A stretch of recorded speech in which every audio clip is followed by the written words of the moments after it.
for me more biara akwaba e ba attention trending issue jimedie ne so I am ready to say aduana this year akosia say wa ampa for bracket to mede attention trending issue jimedie ne ba be so mo ai na me gusua e wo Suzzy Williams in sense ye ye nyina ye nim se Suzzy Williams sense nyina to say obi ne kokun na nya accident e kokun e bi si McBrown we bi si McBrown using a voice at the presenting the show. I think it was the acting movie. I ready a more sense man you what there will be a friend Rasta Sammy Rasta our year Nana McBrown ex assistants I a day in Sambia ko ama Suzzy Williams mama say enya dia na McBrown oni Suzzy Williams I enya dia omo ye nan for crack into some mama ni bet na aka say eye McBrown na say obi enenim ne ba ne wo ho a debi oni mama ne nya adwen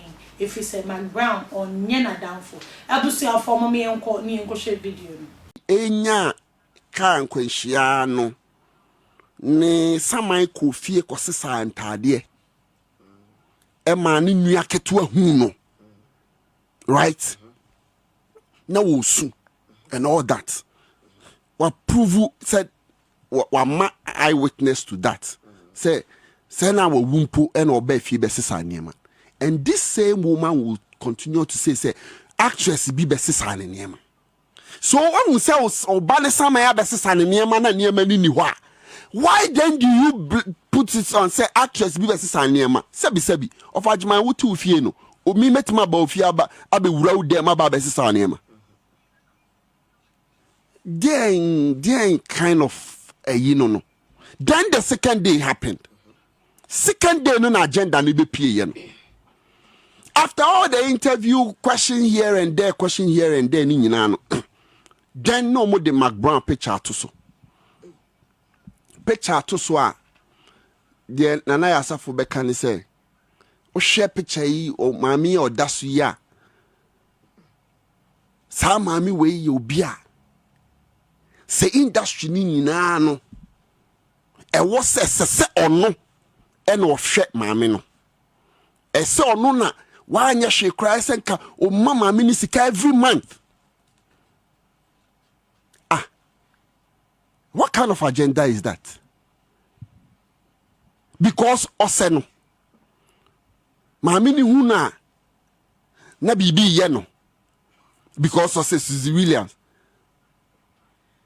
entidien Kayama even mami nimpo beka bi say or say no cancer omo come say actress bi o hono mu a o kasa they say or acted to say Suzzy Williams na mami naka or present crowd yen who to say Suzzy Williams.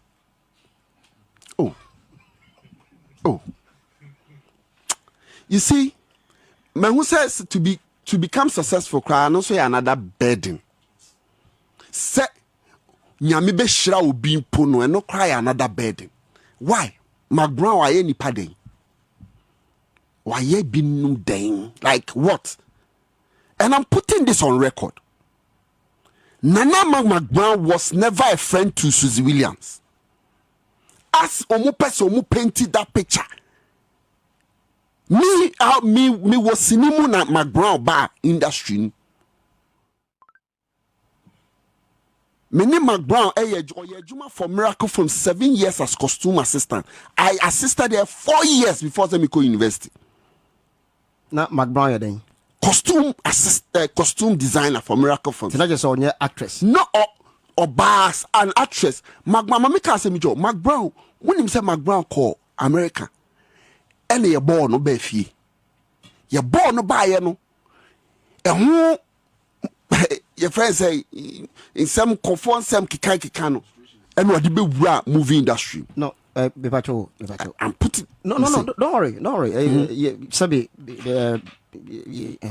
you made use now cancer. McBrown kwa America. And you're born in bag. What tears me or your me. Don't worry. No. I wouldn't say a public me, I don't know. So I am saying this. Oh, okay. Say, and I'll say you're born in Ghana. And I will say out of frustration of the movie. Movie industry, out of frustration. Yes, because nkofo ni area force no ne busia force no ne wa akọ abrochi ame abo wa ba ne sa ne mani nyina. Okay. And obi wura industry. McBrown's senior o ye ya e peja ne bae ne bibia was done in Kumasi.